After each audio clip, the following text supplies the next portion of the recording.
네, 오늘도 11월 8일 수요일 새벽 예배 잘 나오셨습니다. 우리 다 같이 찬송가 300장 찬송가 300장 내 맘이 낙심되며 함께 찬양하심으로 새벽 예배를 하나님께 드리겠습니다. 찬송가 300장 내 맘이 낙심되며 함께 찬양합니다. 내 맘이 낙심되며 근심에 눌릴 때 주께서 내게 오사 위로해 주시네. 가는 길 캄캄하고 괴로움 많으나 주께서 함께하며 내 짐을 지시네. 그 은혜가 내게 족하네. 그 은혜가 족하네. 이 괴로운 세상 지날 때 그 은혜가 족하네. 희망이 사라지고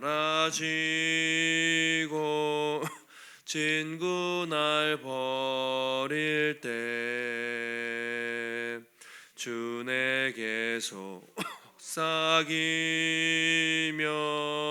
새 희망 주시네. 싸움이 맹렬하여 두려워 떨 때에 승리의 왕이 되신 주 음성 들리네. 그 은혜가 내게 족하네. 그 은혜가 족하네. 이 괴로운 세상 지날 때 그 은혜가 족하네. 번민이 가득 차고 눈물이 흐를 때 주 나의 곁에 오사 위로해 주시네. 환난이 닥쳐와서 어려움 당할 때 주님의 능력 입어 원수를 이기네. 그 은혜가 내게 족하네. 그 은혜가 족하네. 이 괴로운 세상 지날 때 그 은혜가 족하네. 아멘. 시간 합심해서 기도하실 때 우리 삶 가운데 또 고난과 어려움과 혹시 낙심이 찾아올 때 우리를 위로해 주시고 새 소망 주시고 또 힘과 능력 주시는 그 주님을 바라볼 수 있도록 날마다 우리에게 허락하신 족한 은혜를 기억하며 이후에도 날마다 우리를 지키실 것을 믿고 하루하루 믿음으로 주의 은혜 가운데 담대하게 살아갈 수 있도록 하나님 인도하여 주시옵소서. 오늘도 수요일 또 전도 모임 있습니다.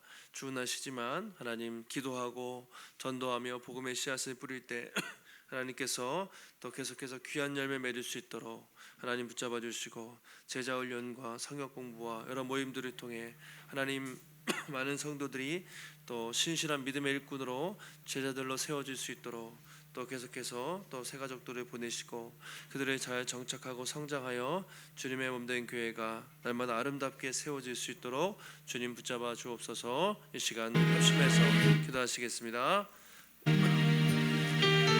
하나님 감사합니다. 오늘도 우리를 불러주시고 지켜주시고 이 아침에 하나님 귀한 자리에 인도하심을 감사합니다.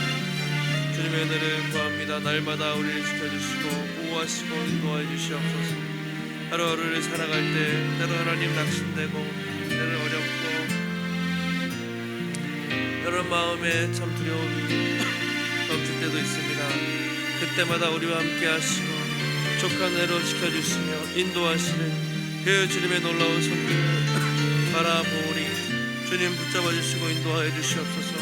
오늘도 우리에게 찾아오시고 날마다 우리에게 함께 하시고 날마다 우리에게 말씀하여 주시고 주님 은혜를 베풀어 주시옵소서.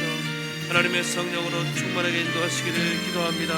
주여 동행하시고 하나님 역사하여 주시옵소서. 주님 말씀하여 주시옵소서. 하나님 인도하여 주시옵소서. 함께 오실 주님의 은혜를 구합니다. 아버지 도와주시고 하나님 오늘도 복음의 씨앗을 뿌립니다. 하나님 기도하고 전도하며 복음의 씨앗을 뿌릴 때 또 귀한 열매 맺게 하시고 또 많은 사람들 보내주시고 하나님 제자훈련 새벽부부 모임을 통하여 신실한 일꾼들이 하나님 채워지게 하시고 주님의 몸된 교회를 위해서 하나님 귀한 일꾼들 날마다 세워질 수 있도록 하나님 붙잡아 주시옵소서. 오늘도 함께 하실 주님의 은혜를 구합니다. 아버지 인도하시고 역사해 주시옵소서.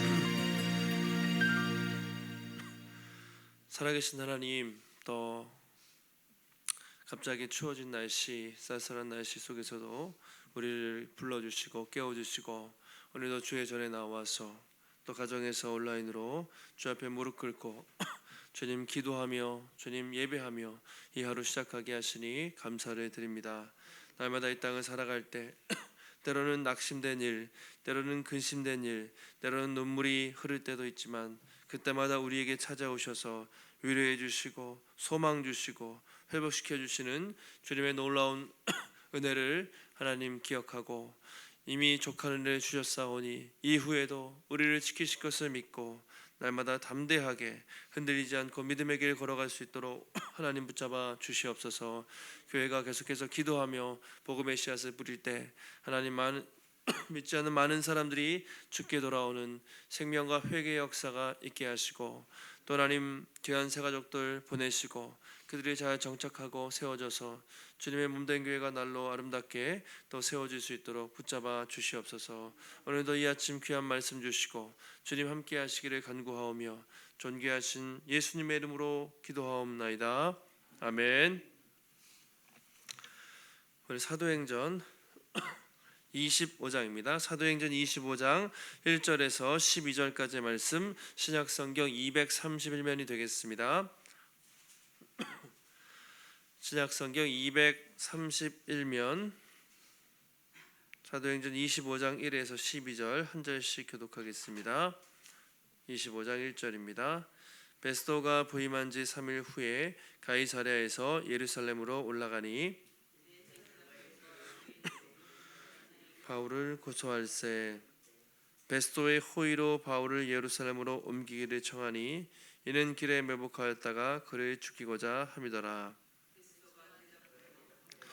가이사랴에 고리된 것과 자기도 멀지 않아 떠나갈 것을 말하고 또 이르되 너희 중 유력한 자들은 나와 함께 내려가서 그 사람에게 만일 옳지 아니한 일이 있거든 고발하라 하니라. 10일이 지낸 후 가이사랴로 내려가서 이튿날 재판자리에 앉고 바울을 데려오라 명하니 그가 나오매 예루살렘에서 내려온 유대인들이 둘러서서 여러 가지 중대한 사건으로 고발하되 능히 증거를 대지 못한지라. 가이사에게나 내가 도무지 저를 범하지 아니하였노라 하니 베스도가 유대인의 마음을 얻고자 하여 바울더러 묻되 내가 예루살렘에 올라가서 이 사건에 대하여 내 앞에서 신문을 받으려느냐. 가이사 재판을 받으니 마땅히 거기서 신문을 받을 것이라. 당신도 잘 아는 바와 같이 내가 유대인들에게 불의를 행한 일이 없나이다. 만일 내가 불의를 행하여 무슨 죽을 죄를 지었으면 죽기를 사양하지 아니할 것이나 만일 이 사람들이 나를 고발하는 것이 다 사실이 아니면 아무도 나를 그들에게 내줄 수 없나이다. 내가 가이사에게 상소하노라 한데 베스도가 배석자들과 상의하고 이르되 내가 가이사에게 상소하였으니 가이사에게 갈 것이라 하니라. 아멘. 우리가 사도행전 24장, 25장 보고 있는데요. 어제에 앞서서 바울이 가이사랴에 있는 법정에서 이제 유대인들의 고발에 대해 벨릭스 총독 앞에서 변론하는 장면을 보았습니다. 바울은 그들의 고소에 대해 나는 하나님과 사람 앞에서 양심에 꺼리낄 것 없이 떳떳하게 살았다. 그리고 나는 산자와 죽은 자의 부활, 예수 그리스도의 부활을 전한 것 외에는 잘못한 것이 없다. 당당하게 이야기를 했습니다. 오늘은 2년이 지나서 총독이 새로 바뀌었습니다. 벨릭스에서 보르기오 베스토라는 이제 새로운 총독 앞에서 다시 재판을 잡는 장면이 25장에 나오고 있습니다. 그 사이에 24장 오늘 읽지 않았지만 24절부터 27절 사이를 보시면 이제 이전에 벨릭스 총독 이야기가 조금 더 나오는데요. 부인이 유대인이었던 것 같습니다. 드루실라라는 유대 여자였는데 아마 기록을 보면 그 유대인이 좀 복음에 대해서 관심이 있었던 것 같습니다. 그래가지고 벨릭스 총독과 함께 복음을 이렇게 계속 듣게 된 것이죠. 그래서 바울을 불러다 놓고 그리스도 예수 믿는 도를 들었다 이렇게 돼 있죠. 그러니까 25절에 24장 25절에 바울이 의와 절제와 장차 오는 심판을 강론하니 벨릭스가 두려워하여 대답하되 지금은 가라. 틈이 있으면 너를 부르겠다. 틈틈이 계속 바울을 불러서 복음을 들었던 것입니다. 특별히 바울은 세 가지를 전했는데 의 그리고 절제 장차 오는 심판 이 세 가지를 전했을 때 그 벨릭스 총독이 그 말씀을 듣고 상당히 두려워하였다라고 반응하고 있습니다. 근데 여기서 그가 복음을 듣고 회개했으면 참 좋았겠지만 26절 이렇게 돼 있죠. 동시에 또 바울에게서 돈을 받을까 바라는 거로 더 자주 불렀다. 한편으로는 복음을 듣기도 하지만 이 사람이 관행이 당시에 뇌물 바쳐가지고 풀려 나오는 거니까 혹시 돈을 좀 받지 않을까 그런 생각으로 계속 바울을 불러다가 복음을 들었다고 이야기하고 있습니다. 그렇게 해서 2년이 지났습니다. 그래서 벨릭스 총독은 이제 그만두고 보르기오 베스토라는 새로운 총독이 이제 부임하게 된 상황이 앞에 24장 후반부에 나와 있습니다. 바울 입장에서는 어떻게 보면 뭐 헤롯 궁이라고 하지만 궁에 있는 감옥이었겠죠. 일반 감옥보다는 좀 여건이 좋았다고 보여집니다. 그렇지만 빨리 로마로 가야 되는데 마음은 로마에 있었을 텐데 좀 그 2년이라는 시간이 상당히 길고 답답하게 느껴질 수도 있었겠습니다. 그렇지만 어쨌든 2년 동안 로마의 총독과 또 고관들에게 복음을 전할 수 있는 기회를 그곳에서 얻기도 했습니다. 또 벨릭스를 보면 2년이라는 시간 동안 참 바울로부터 많은 말씀을 들었을 텐데 끝까지 회심하지 않고 돈을 바라는 또 그의 완악한 모습도 우리가 볼 수가 있습니다. 그렇게 2년이 지나서 새로운 총독 베스토가 부임을 했습니다. 1절 보시면 부임한 지 3일 지나서 가이사랴에서 예루살렘으로 갔다. 보통 가이사랴는 로마 총독들이 주둔하고 있던 곳이고 예루살렘은 우리가 잘 아는 이스라엘 수도죠. 예루살렘에 가서 대제사장들과 유대인 중 높은 사람을 이제 만났던 것 같은데 그들이 이제 바울을 고소했습니다. 2년이 지났지만 여전히 이제 바울에 대한 악감정이 있었던 것이죠. 그래서 베스토의 호의로 바울을 예루살렘으로 옮기기를 청하니 이는 길에 매복하였다가 그를 죽이고자 함이라. 2년 전에도 40명의 자객들이 바울을 죽이기 전에 먹지도 않고 마시지도 않겠다는 사람이 있었는데 2년이 지났는데도 또 그런 계획을 세웁니다. 새로운 총독이 상황을 잘 모를 거라고 생각하고 이제 바울은 가이사랴에 있는 상황이죠. 가이사랴에서 예루살렘으로 좀 불러오십시오. 재판 좀 하게 이제 요청을 합니다. 그리고 중간에 이동할 때 또 바울을 죽이려고 계략을 짰던 것이죠. 참 시간이 지나도 바울을 계속 공격하려고 하는 그런 유대인들의 모습을 볼 수가 있습니다. 만약에 총독이 알았다고 유대인들을 지도자들에게 잘 보이기 위해서 만약에 바울을 가이사랴에서 예루살렘으로 데리고 왔다면 아마도 바울이 죽었을지도 모르죠. 위험한 상황이었습니다. 그런데 4절 보시면 베스도가 대답하죠. 바울이 가이사랴에 구류된 것과 자기도 멀지 않아 떠나갈 것을 말하고 너희 중에 유력한 자들은 내려가서 그 사람에게 재판을 하라. 무슨 말이냐면 바울은 가이사랴에 있고 만약에 재판하고 싶으면 여러분들이 당신들이 가이사랴에 내려와 가지고 재판을 하십시오. 이렇게 대답을 한 것입니다. 아마 베스도는 상당히 원칙주의자였고 이렇게 지킬 걸 지키는 사람이었던 것 같아요. 유대인들의 계략에 넘어가지 않은 것이죠. 만약에 재판하고 싶으면 당신들이 예루살렘에서 가이사랴로 와서 거기서 재판을 하시오. 그렇게 이야기가 된 것입니다. 아마 베스도는 유대인들의 의도는 몰랐겠죠. 그렇지만 하나님께서 그것을 이 베스도라는 총독을 통해서 또 바울을 죽이려는 의도를 이제 막아 주시는 것이죠. 그러니까 하나님은 총독은 바뀝니다. 로마의 총독도 바뀌고 사람도 바뀌지만 하나님은 늘 상황이 바뀌고 사람이 바뀌어도 어떤 사람들을 통해서선 바울을 지키고 당신의 백성을 보호해 주시는 것을 우리가 볼 수가 있습니다. 자, 6절에 또 이제 재판이 진행되는 상황입니다. 유대인들이 이제 가이사랴로 내려온 거예요. 그래가지고 이제 새로운 총독 앞에서 바울과 재판이 벌어지는데 베스도가 8일에서 10일 정도 이제 예루살렘에 있다가 가이사랴로 내려가서 이제 재판이 진행됩니다. 그래서 사람들이 이제 베스도 총독 앞에서 막 바울을 엄청 고발을 했겠죠. 그런데 역시 증거가 없었습니다. 바울이 말합니다. 8절에 유대인의 율법이나 성전이나 가이사에게 내가 도무지 죄를 범하지 아니하였다. 그러자 베스도가 유대인들의 마음을 얻고자 하여 바울더러 묻되 네가 예루살렘에 올라가서 재판을 받으려느냐. 또 베스도가 또 갑자기 이렇게 물어요. 예루살렘에 가서 재판하겠느냐. 만약에 여기서 바울이 예루살렘에 가겠다 그러면 또 가다가 죽는 거죠.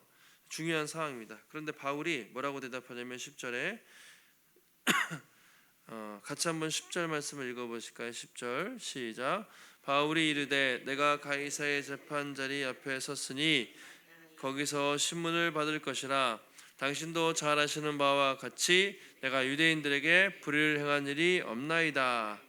자, 바울이 말하죠. 나 가이사에게 재판 받겠습니다. 이런 얘기입니다. 그래서 내가 죽을 죄 지었으면 나는 죽어도 됩니다. 그러나 이거 다 가짜면 아무도 나를 그들에게 내릴 수 없습니다. 내가 가이사께 상소합니다. 이 말은 뭐냐면 로마의 가이사 아구스도, 나 로마 시민권자인데 나 유대인들에게 재판 안 받겠고 로마 가서 로마 황제에게 재판 받겠습니다라고 그렇게 바울이 이야기를 합니다. 그러자 베스도 총독이 상의하죠. 그리고 이건 법적으로 당시 그렇게 로마 시민권자로 황제에게 재판받고 싶다고 하면 그렇게 해야 되는 상황이었죠. 그래서 베스도가 상의하고 이르되 그래 네가 가이사에게 상소하였으니 가이사에게 갈 것이다 하면서 이제 결국 예루살렘에 가지 않고 저 멀리 로마에 가서 재판을 받게 됩니다. 결국 재판을 받게 되지만 재판의 형식으로 가지만 결국은 바울이 거기서 복음을 전하고 싶었던 것이죠. 하나님은 재판을 통해서 바울을 로마로 인도하시고 로마에서 복음을 전하게 하시는 사명을 그렇게 감당하게 하시는 것이죠. 오늘 여러 가지 재판 진행 절차 이런 이야기들이 좀 나와서 그런데 어쨌든 오늘 말씀을 다시 한번 정리해 보면 우리 오늘 말씀을 통해서 우리가 주님을 따라 살아갈 때 참 많은 방해와 어려움들이 있다는 것을 다시 한번 보게 됩니다. 바울을 사람들이 죽이려고 했는데 2년이 지나도 그 무리들은 어떻게든 바울을 죽이려고 계속 머리를 씁니다. 바울이 이런 얘기를 한 적이 있죠. 디모데후서에서 무릇 그리스도 예수 안에서 경건하게 살고자 하는 자는 박해를 받으리라. 경건하게 살고자 하면 어쩔 수 없이 세상이 가만 놔두지 않습니다. 공격을 합니다. 그러나 중요한 것은 하나님이 그때마다 지켜주신다는 거죠. 오늘도 처음에는 벨릭스, 그리고 오늘은 베스토 총독을 통해서 어쨌든 바울을 지켜주었던 것처럼 하나님은 다양한 사람들, 다양한 상황과 환경을 통해서 또 역사하시는 하나님이라는 것을 볼 수가 있습니다. 그러니까 하나님은 지금도 오늘도 우리가 또 기도에 마치고 일상에서 살겠지만 우리의 모든 일상 속에서 함께 하시고 뿐만 아니라 이 세상의 정치와 경제와 사회 문화를 주장하시고 모든 것을 통해 역사하시는 분이라는 것을 우리가 기억을 해야 하는 것이죠. 세상은 대통령이 또 정치인들이 유력한 자들이 힘 있는 자들이 이끌어가는 것 같지만 실제로 그렇지 않고 역사의 주관자는 하나님이시고 하나님이 이 세상을 주관하시고 사단이 아무리 우리를 공격하고 방해해도 결국은 하나님이 우리로 하여금 그 사명을 감당케 하신다. 그것을 꼭 기억하시기를 바랍니다. 바울이 이런 이야기했습니다. 내가 또 이 고난을 받되 부끄러워하지 아니함은 내가 믿는 자를 내가 알고 또한 내가 의탁한 것을 그날까지 그가 능히 지키실 줄을 확신함이라. 이렇게 말하고 있습니다. 아까 그리스도 예수 안에서 경건하게 사는 자는 박해를 받는다고 했습니다. 그래서 내가 박해를 두려워하지 않고 그 이유는 내가 믿는 자를 알고 내가 의탁한 것을 그 사명을 그가 지키실 것이기 때문이죠. 내가 열심히 하는 것이 아니라 그가 끝까지 감당케 하실 것을 확신하기 때문에 나는 두려워하지 않고 복음을 전한다. 그렇게 말을 하고 있습니다. 여러분, 우리가 이 땅을 살아갈 때 또 여러 가지 공격과 방해가 있을 수 있지만 하나님은 모든 사람과 모든 상황을 넘어서 우리를 지키시고 또 보호해 주시는 살아계신 또 역사의 주관자 되신 하나님이심을 꼭 믿으시기를 바랍니다. 결국은 모든 것이 합력하여 선을 이루게 하실 줄 믿고 오늘도 날마다 주님이 함께 하신다는 그 확신과 또 담대함 가지고 오늘도 우리 각자에게 맡기신 그 귀한 사명 잘 감당하시고 또 담대하게 가는 곳마다 예수 이름, 예수의 복음 증거하시는 우리 복된 성도님들이 되시기를 예수님의 이름으로 축원합니다. 기도하시겠습니다. 바울이 로마의 총독 앞에서 재판장에서 재판을 받고 자칫하면 죽을 수도 있는 숱한 상황 속에서도 하나님은 모든 사람, 모든 상황을 넘어서 역사하시는 놀라우신 분이셨습니다. 하나님, 오늘도 우리가 그것을 기억하며 하루를 살아갈 때 예수 믿고 살면 어려움이 있지만 그러나 그가 능히 지키실 것을 믿고 또 역사의 주관자 되신 주님을 바라보고 오늘도 두려워하지 않고 담대하게 사명 감당하며 복음 증거하는 삶을 살아갈 수 있도록 주님 붙잡아 달라고 주신 말씀 기억하며 합심해서 기도하시겠습니다.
충만하신 주님의 은혜를 구하오니 아버지 이 아침에도 기도할 때에 하나님 역사하시고 또 붙잡아 주시며 함께 하시고 동행하시는 그 주님의 놀라운 손길을 경험할 수 있도록 도와주시옵소서. 시대를 넘어서 상황을 넘어서 또 모든 것을 넘어서 또 놀랍게